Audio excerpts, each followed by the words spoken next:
بسم اللہ الرحمن الرحیم۔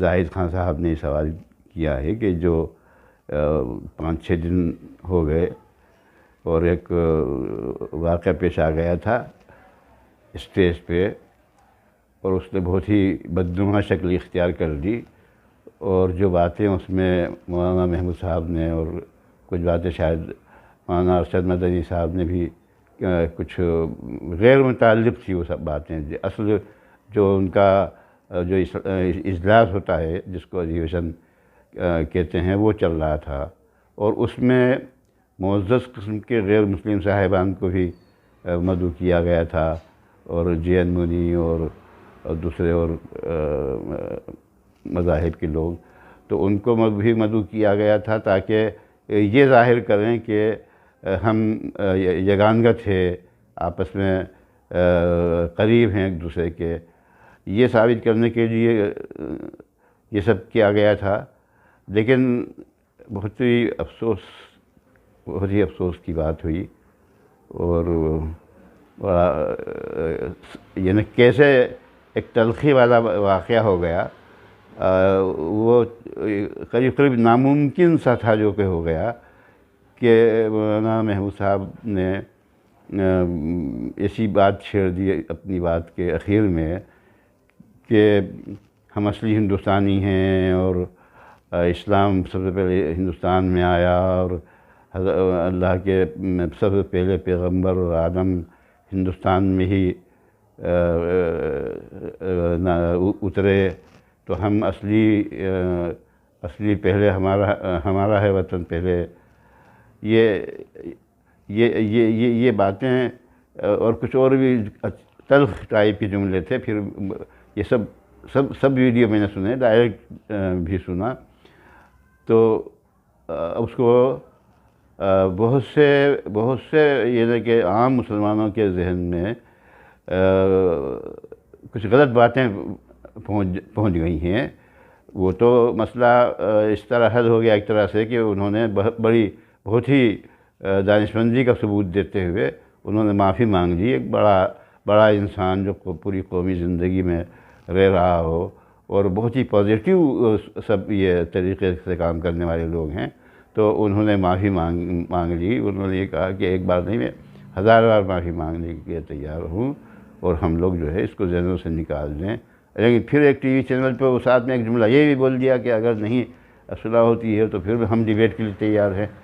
تو یہ سب کچھ باتیں اس میں ایسی ہیں کہ وہ اپنے آپ میں، وہ صلح ہو جائے نہیں ہو جائے، پھر بھی اپنے آپ میں وہ بالکل ہی پتہ نہیں کیوں ان کے ذہن سے یا ان کی زبان سے وہ باتیں نکلی، اپنے آپ میں وہ خود بے ثبوت اور بالکل غلط ہیں وہ باتیں۔ تو میں ان اہم باتوں کو پہلے آپ صاحبان کے سامنے ان پوائنٹس کو پہلے میں رکھ دوں، اور ہر پوائنٹ ایسا ہے کہ پوری تفصیل سے گفتگو ہو، تو وہ بعد میں ہوتی رہے گی۔ اب ایک بات یہ ہے کہ یہ ڈیبیٹ خود یہ ڈیبیٹ کیوں بن گیا بھائی؟ وہ تو آپ کے مہمان تھے، کوئی ڈیبیٹ والی کوئی بات نہیں تھی۔ انہوں نے یہ جو آج کل اس کو کہتے ہیں انٹرفیتھ ریلیجن والے پروگرام، تو اس میں اپنے مذاہب کی جو پازیٹیو چیزیں جو دوسروں کے متعلق ہیں، اچھا سلوک کرنے والی ایسی چیزیں اب سب بیان کر دیتے ہیں، تب تو فائدہ ہوگا کہ ایک دوسرے سے قریب آ رہے ہیں اور ایک دوسرے سے تعلقات ہیں۔ اب یہاں ایک مقابلہ بازی والی بات ہو گئی کہ پہلے اسلام یہاں آیا، اور پہلے جو ہے ہم یہاں کے قدیم باشندے ہیں، اور یہ تو اس پہ میں مختصر طور پہ ایک بات یہ کہتا ہوں کہ وطنیت اور شہریت کون اول ہے اور کون بعد میں ہے، شہریت کا ایسے کوئی تعلق ہی نہیں ہے۔ پہلے کون آیا اور بعد میں کون آیا، بالکل جن کے دماغ بالکل کچھ میٹر ہی نہیں ہے جن کے دماغ میں، وہی ایسی باتیں کرتے ہیں، اور وہی ایسی باتوں میں دلچسپی لیتے ہیں، کیونکہ ان کے ذہن میں کوئی سنجیدہ سنسیئر میٹر ہوتا ہی نہیں۔ تو یہ بالکل ایک گپ کے قسم کی بات ہے، یہ وہ اہل علم کی زبان سے نکلے، اور وہ دوسرے اگر اس کو اٹھائیں تو آپ ان کو صحیح جواب دینے کے بجائے آپ بھی اس میں الجھ جائیں۔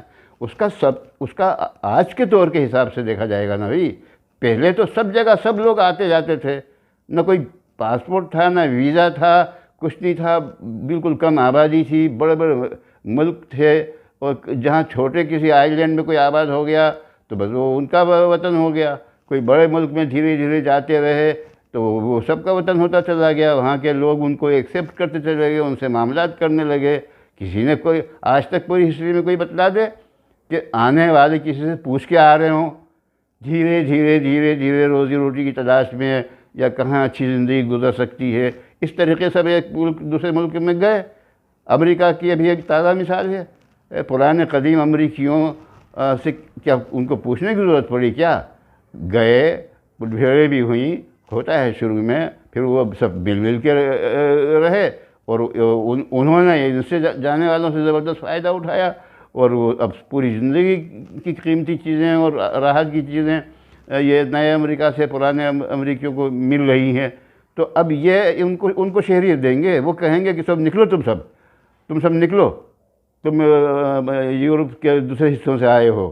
تو اب یہ ہے کہ جو تسلیم کر لے دنیا جس کو، اور اب تو یو این او کا اعتراف کر لے، بڑی طاقتیں اعتراف کر لیں، وہ یو این او تسلیم کر لے تو وہ ملک ہو گیا۔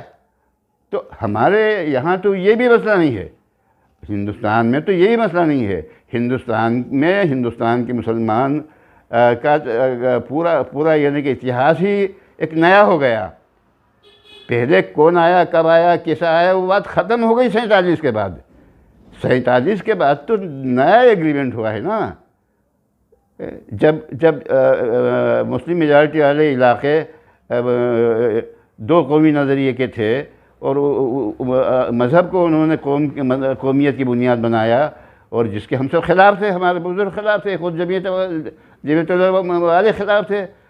شیخ احمد حسین مدنی صاحب جو کہ ان کے دادا تھے محمود صاحب کے، انہوں نے تو اتنی زبردست، میرے پاس یہ سب جلدیں رکھی ہوئی ہیں، بڑی موٹی بڑی جلدیں ان کے تقریروں کی اور ان کے بیانات کی، اور کیا کس طریقے سے انہوں نے مقابلہ کیا ہے مسلم لیگ کا اور سب کا۔ تو یہ تو جب نہیں کامیاب ہوئے اور پاکستان مجبوراً یہ کڑوی حقیقت کو، اس گھوٹ کو پینا پڑا، تو ایک طے ہو گیا کہ جو ادھر جائے وہ ادھر کا وہاں کا شہری، جو نہیں جائے وہ یہاں کا شہری۔ اب نئے سرے سے طے ہوا نا، اس دستور کے تحت جو ہے، جو ادھر نہیں گئے ایک خاص مدت تک، تو وہ انہوں نے تو پسند کیا، بائی چوز، ہم تو بھارتی ہیں، مسلمان تو بھارتی ہیں، اپنی پسند سے چنا، اب تو باپ دادا یہاں کے تھے، وہ قصہ بھی ختم ہو گیا ہو۔ تو اب جیسے فلسطین کا ہے معاملہ، کس طرح بنا، کیسے بنا، اس کو چھوڑ دیجئے تھوڑی دیر کے لیے، مورخین کے لیے چھوڑ دیجئے۔ لیکن اسرائیل بنا، اسرائیل آباد نہیں تھا، یہودی آباد نہیں تھے، مشکل سے 5-6% تھے، سب عرب تھے، لیکن کیا حالات پیش آئے، اور دھیرے دھیرے ہوتے اور اپنی کتاب کی بنیاد پہ کہ ہم سے وعدہ کیا ہے کہ ہم اپنی پرانی زمین پہ جائیں گے۔ کیا آج کل ملک مذہبی کتابوں کی بنیاد پہ بنتے ہیں کیا؟ لیکن ان کی دلیل یہی تھی۔ لیکن سب اپنی یہ طاقت تھی، تمام بڑی طاقتوں سے ایک اپنا لوہا انہوں نے منوا لیا تھا، تو وہ وطن آج کون منع کر سکتا ہے کہ وہ ان کا وطن نہیں ہے، وہ باہر کے لوگ ہیں۔ تو یہ ڈیبیٹ اپنے آپ میں خود ڈیبیٹ غلط ہے۔ ڈیبیٹ تو صرف ایک دوسرے کا منہ بند کرنے کے لیے ہوتا ہے، افہام و تفہیم کی کا زمانہ ہے یہ۔ تو آج کل جو طریقے چلے ہیں وہ اب کم ہو گئے ہیں، انٹرفیتھ ریلیجن۔ اب آج ورلڈ لیول کے سیمیناروں میں اللہ کے شکر سے میں شریک ہوا ہوں، جس میں 20-25 ملکوں کے باہر تھے، اور ایک یہ نہیں کہ یہاں کے لوگوں نے کیا تھا، اور ایک عیسائیوں کے سیمینار میں۔ تو انٹرفیتھ میں تو بہت ہی ایک دوسرے کو مطمئن کرنے والی باتیں ہوتی ہیں، اور یہ ایک اچانک نظر نہیں یہ کیا ہو گیا، اور وہ معافی تلافی بھی ہو رہی ہے۔ لیکن ایک ہمیں یہ کریکشن کریں گے، اس کی تفصیل ہم آئندہ بتائیں گے کہ حضرت آدم بالکل یہ طے شدہ بات نہیں ہے۔ انہوں نے اس طرح اس کو بیان کیا کہ بالکل ایک طے شدہ ایمانیات میں داخل ہے، جیسے بالکل کوئی قرآن میں یا احادیث میں تواتر کے ساتھ جیسے ہے کہ آدم یہاں آئے۔ وہ تو پری ہسٹری کی باتیں ہیں، ابھی ہم ہسٹری کے اعتبار سے دور تک نہیں پہنچے۔ حضرت ابراہیم تو تسلسل کی وجہ سے متعین ہو گئے، لیکن اس وقت کی جو سیکولر ہسٹری ہے حضرت ابراہیم تک کا ذکر نہیں ہے، حضرت عیسیٰ کا بھی ذکر نہیں ہے، حضرت موسیٰ کا بھی ذکر نہیں ہے۔ لیکن چونکہ ماننے والے تسلسل کے ساتھ چلے آ رہے ہیں تو اس لیے یہ سب باتیں پھر اس ہسٹری کے ہوتے ہوئے بھی ان کا وجود کو مانا جا رہا ہے۔ تو یہ جو ہے کہ قدیم اور کون کہاں تھا اور کون کیا تھا، کچھ یہ نہیں کہ متعین نہیں ہے۔ اور آدم پہلا انسان، اب جو اصلی جو تحقیق ہو رہی ہے وہ تو بالکل ڈی این اے ٹیسٹ کے ذریعے بالکل طے شدہ ہو گیا کہ انسان پہلے افریقہ میں تھے، افریقہ سے ادھر آئے، یہ ایک مستقل پوائنٹ ہو گیا۔ اس کو انشاءاللہ تفصیل سے بیان کریں گے۔ دوسرا یہ ہو گیا کہ وطن قومیت کی بنیاد پہ ہوتی ہے، مذہب کی بنیاد پہ نہیں ہوتی ہے۔ اس پہ ہزاروں لاکھوں جو ہیں کتابیں لکھی ہوئی ہیں، یہ دوسرا خواہ اس میں اختلاف ہو گیا۔ تیسری یہ ہے کہ یہ ڈیبیٹ، جھگڑے کا نام ڈیبیٹ نہیں ہے، جو بہت سے لوگ ٹی وی میں چلا چوٹ کرتے ہیں، وہ ڈیبیٹ کے نام پہ کوئی کسی کی نہیں سنتا، جس کا گلا جتنا طاقتور ہے وہ اتنا چیختا ہے بس، اور ان کی نسیں پھول جاتی ہیں۔ مجھے ان کی طرف دیکھ کے ہی میرے سر میں درد ہونے لگتا ہے۔ تو یہ الگ الگ ٹاپکس ہیں، یہ وہ بڑے وسیع ٹاپک ہیں۔ انشاءاللہ ابھی یہ ہلکا سا میں نے یہ تعارف کرا دیا، اگلا ویڈیو